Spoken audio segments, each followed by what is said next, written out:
Now, for some of you, you've just been coming to our church for several weeks or several months, or maybe less than a year, and you kind of know the Be Rich story in terms of what you've heard here. But we want you to know and hear the whole story, and specifically, we want you to know the impact that you made this year through Be Rich. So this is Be Rich. Whew. According to Jesus, and when he said this originally, the people in his original audience had no idea the magnitude of this. He was looking way into the future. I guess he was looking at us. And he says in that, we call it the Sermon on the Mount. He looks at this very disenfranchised, confused, oppressed group of people who had some interest in following him. And he said, "You are the light of the world." And they thought, "No, we're not. We're not the light of anything." Little did they know that little spark of 2,000 years ago would ignite a fire that really would create a light in a very dark world. And the world will always be dark. And according to Jesus, there will always be a light. And if he's correct, and I always think Jesus is correct. I mean, if you predict your own death and resurrection and pull it off, you just go with whatever he says, right? We say that all the time.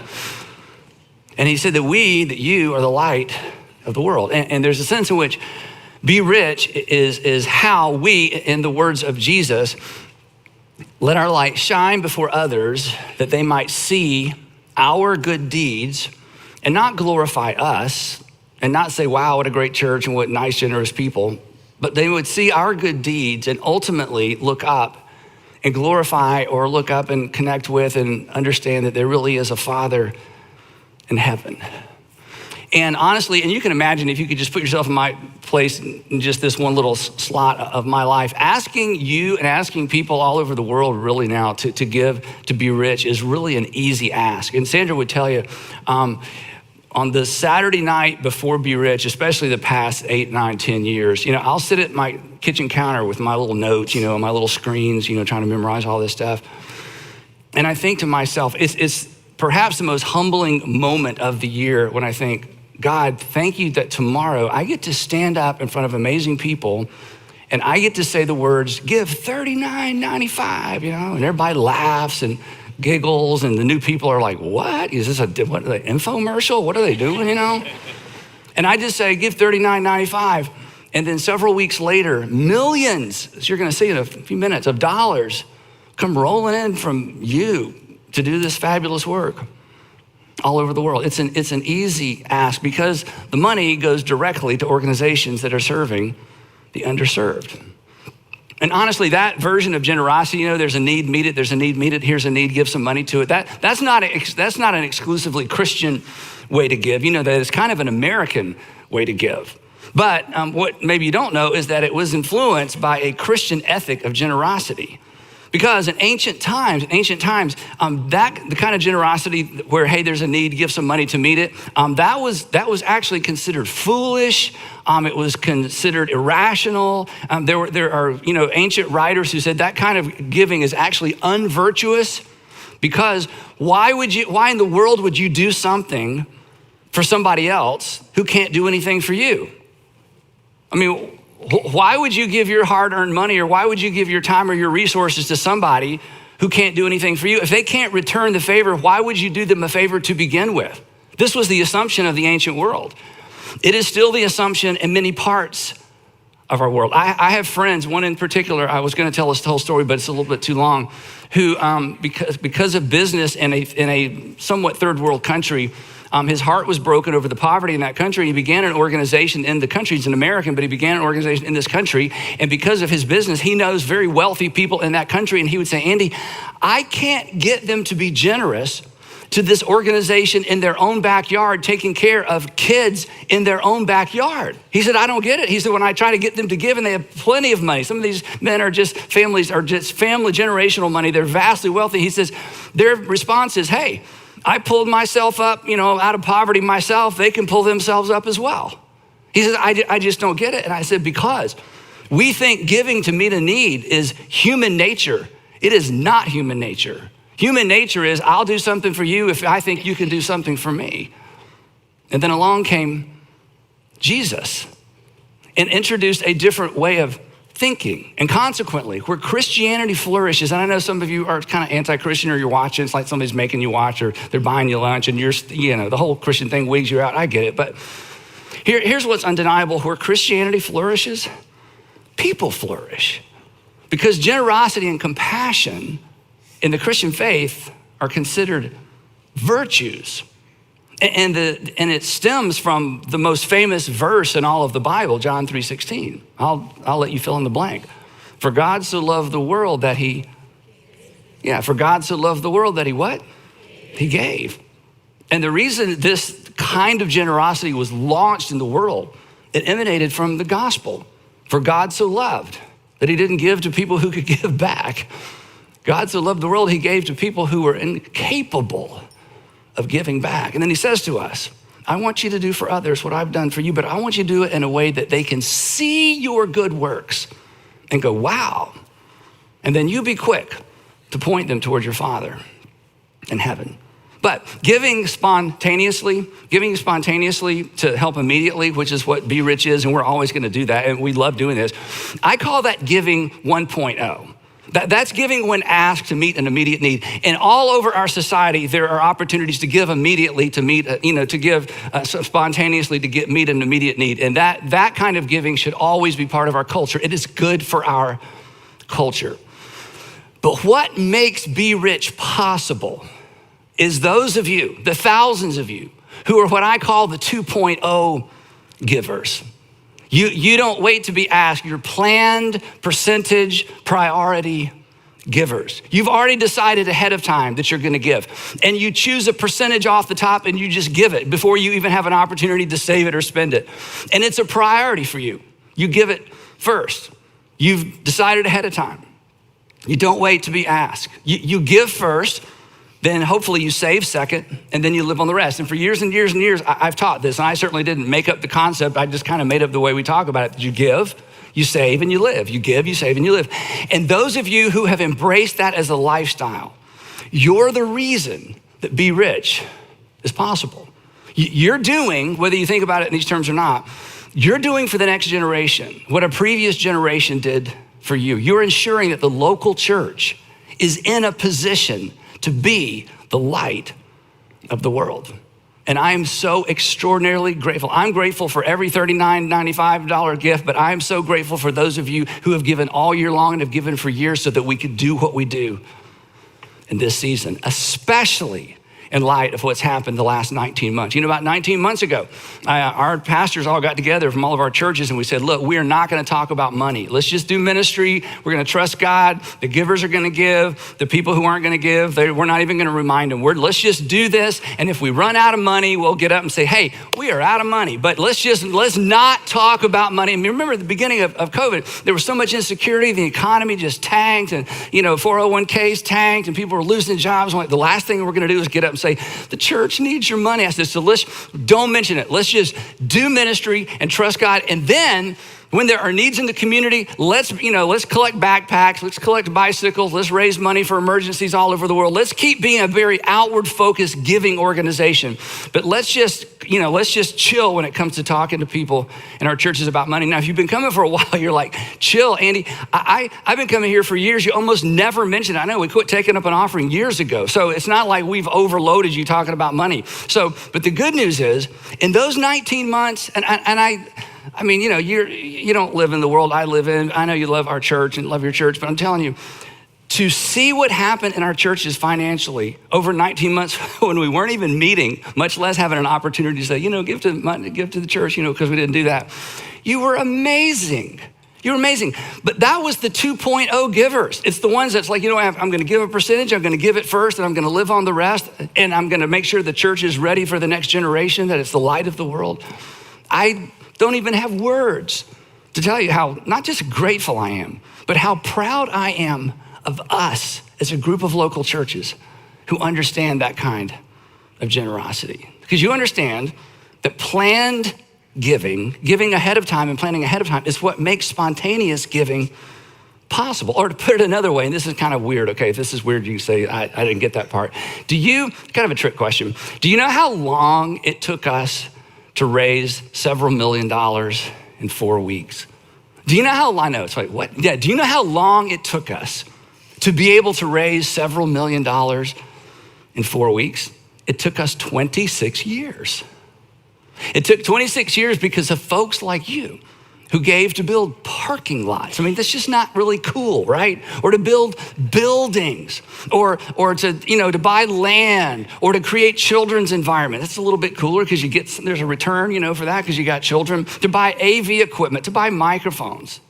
And you have what every single follower of Jesus has. And again, you don't think of it in these terms. You have a plan for how you plan to support your local church financially.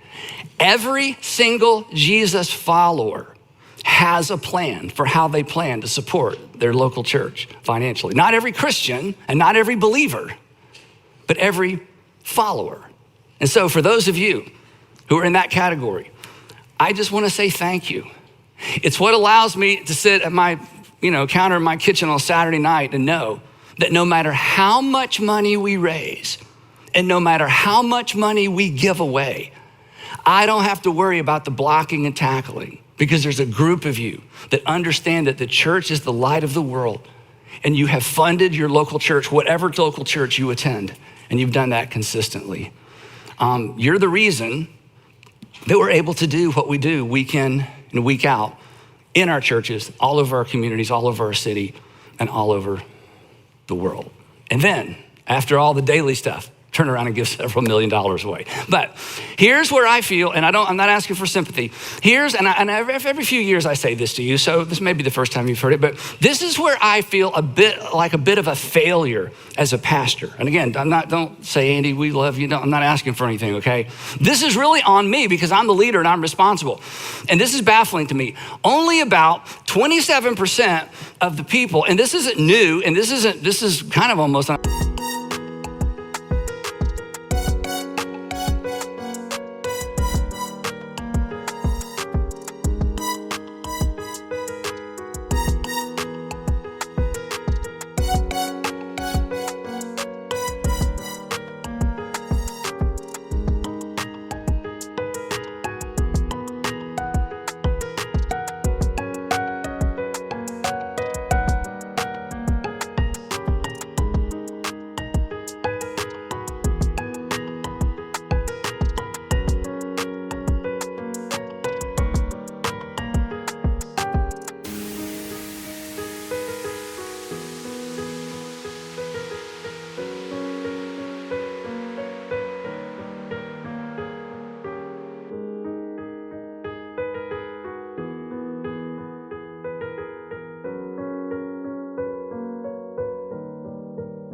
national average, only about 27% of the people who would say North Point Community Church is my church, or Buckhead Church is my church, or East Cobb Church is my church, whatever campus you attend, or whatever church you attend in whatever city you live in, only about 27% of the people who would call their church home have a plan for how they plan to support that local church financially. And this is baffling to me. And I don't think it's because the other, about 75% of you are greedy. I don't think you're greedy. I just think you don't have a plan. I don't think you are ungrateful. I just think you just never came up with a plan. So make a plan, okay? Because look, I don't want you to be the average American that gives the average American way. The average American way of giving is, is spontaneous. Oh, there's need and somebody pulls on my heartstrings and, going to write a check. You should give that way, but you should give better than that. And here's why. And it comes naturally for all of us to be kind of spontaneous in our giving, because Americans in general, we prefer, and this is foolish and embarrassing, but this is all of us. We prefer just in general intervention over prevention. Now let me explain the difference between these two words, okay? Intervention is in the middle of vention. So you know what a vention is, right? No, I don't either, okay? Intervention is it's in the middle of vention, but prevention is before a vention. Okay, that didn't help. Okay, let me maybe an illustration, all right? So here's the illustration. You ignore your health, right? You ignore your health, and then suddenly something happens, and you rush to the doctor to intervene. And he says, you could have prevented this. And you're like, yeah, but I'm an American. We don't prevent things, we intervene in things. We wait for there to be an emergency so we can, that's why we have emergency rooms. It's like, sometimes it's an emergency unexpected. Sometimes it's, you could have prevented this. I know, but I'm an American. I don't prevent things, I intervention things. That's just how we live, right? Or you ignore the fundamentals in your marriage. And then there's a marriage problem, and then you run to a counselor, which counselors are, they probably don't like this part of the sermon. That's how they make a living, okay? I'm all for counseling, believe me. We all for counseling. But that's what we do. We ignore the fundamentals. We don't do prevention. Then there's intervention, and then we go home and go, from now on, I'm going to eat right, and I'm going to exercise, and my wife and I are going to have a date every week, and my husband and I are going to have, couch time and conversate. Or you're undisciplined with your finances. And then what happens? You have to have an intervention, because there was no prevention. And when you hear it that way, and again, you have your own story, it's kind of silly. It's kind of foolish. And on the back side of it, it's like, yeah, I really wish I had been eating better. I wish I'd been exercising. I wish I'd spent more time with my kids. I could have prevented what's going on right now between me and my kids. Looking back, it's like, we're all for prevention. But, if there's no problem to solve, and if there's no tension, there's no motivation to be intentional. That's just the way we live. And the same is true for the way that most Americans give. We enjoy giving to solve a problem that we can see, rather than prevent a problem we can't see. And both kinds of giving are necessary, and we should all be involved in both kinds of giving. But which is better? Let me go back to your health thing. Would you rather be cured of a disease or just avoid it altogether? I would rather prevent than intervent, right? Intervention giving is emotional, and the results are measurable. It's like, these kids have a need, this family has a need, this part of the community has a need, we're gonna give, and we're gonna, look what we did. Now there are fewer kids that are dropping out of school. Now there are fewer, single parent homes. Now we can measure it. But prevention giving is neither emotional or measurable, but it is superior. And when I say it's not measurable, you can't measure the results of a problem that never materialized to begin with. So planned giving, that's my point, to an outward-facing church is preventative. And those of you who are 2.0 givers to this church or any church, you are preventing things that will never be measured, because they will never happen in the first place. And it's not emotional. You don't have to be asked, and it's not measurable. But at the end of the day, it's superior. Prevention giving to when I say an outward-facing church, I mean a church that is doing stuff in the community, doing stuff for families, doing stuff for kids, who don't just care about spiritual internal things, but external things as well. It prevents divorce. It prevents poverty. It prevents drug abuse.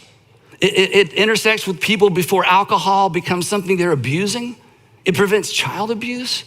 Or to get really specific for just a moment, we have an organization within our organization called Fostering Together, where many of you are fostering kids and adopting out of foster care. In terms of intervention, here's the thing. I can tell you exactly how many children you're fostering and adopting out of foster care. I can measure that, because it's intervention. You're just jumping in and helping these kids. But when it comes to prevention, I cannot tell you how many kids weren't removed from their families to begin with, because of your ministry and your generosity to an outward-facing church. I can't tell you how many high school students won't get their lives hung up on illegal or prescription drugs because of the influence of Inside Out. I can't tell you how many high school students won't drink and drive because of the influence of a small group leader at Inside Out. I can't tell you how many kids won't drop out of high school because of the intervention, because of the prevention rather, of the relationship with an Inside Out small group leader. I can't tell you how much pain and how much dysfunction and how much heartbreak you have prevented through your generosity to the local church. You can't measure it, but I'm telling you, it's real. Prevention is better than intervention. And giving to an outward-facing, involved local church is some of the, if not the, is some of the best prevention giving you will ever do in your life. So in a minute, as we celebrate what you have done through Be Rich this year, which is mind-boggling. Actually, when I got the video that we're gonna see in just a minute last night, I thought they sent me the wrong one.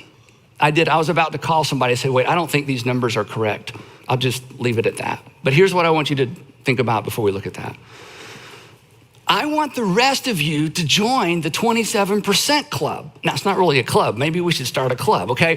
I want the rest of you to become 2.0 givers because I want you to give better than the average American because you are better than the average American. I want you to give better. I want you to give better, not more, better. Or I want you to give more better, okay? That's really what I want you to do because you're better and and you're not greedy. You just haven't come up with a plan. You just haven't thought it through the way I've just described it. So I want you to pick a percentage. And again, I'm not gonna ask you to do something that I'm not willing to do. And honestly, and I've told you this before, this is so easy for me and Sandra because we were raised in a families where you just tithe. You just gave 10% to the church. You never saw it. I mean, first dollar, there's a dime. First 10, there's one, and then it was 100, then it was thousands, then it became tens of thousands of dollars. But it's just easy for us. It's just the way we've lived. And as we have prospered, our percentage has gone up. So it's easy for me to sit up here and say this to you. But I realize for some of you, you've never done that. And the whole idea of picking a percentage and deciding I'm gonna give it first before I look at my budget and everything else, it's terrifying. But you know what else it is? It is the most physical, tangible way to do what Jesus has invited you to do as a follower. Is to seek first the kingdom of God and the work of God in the world and the community. And so I just want to challenge you. You don't have to do 10%. I mean, you can't start like that. I mean, some of you could, but just pick a percentage and decide I'm going to give it first.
I'm going to increase it as I prosper.